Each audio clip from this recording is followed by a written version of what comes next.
Your 2021-2023 Toyota Sienna key fob has a hidden physical key for emergencies. First, locate the release button on your key fob. It's usually a small tab. Press it to slide out the mechanical key. Next, insert the key into the driver's side door lock and turn to unlock it. Once the door is open, you can manually unlock the other doors using the power door lock switch or by hand.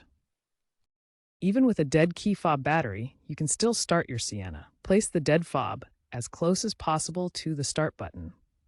Good spots are often in the cup holder, center console, or directly on the dashboard near the button. Press the brake pedal firmly for automatic transmissions and then push the start button. The car's system will detect the fob's proximity via passive RFID and allow the engine to start. Remember to replace the CR232 battery in your key fob as soon as possible to avoid future issues. A replacement typically costs $5 to $10.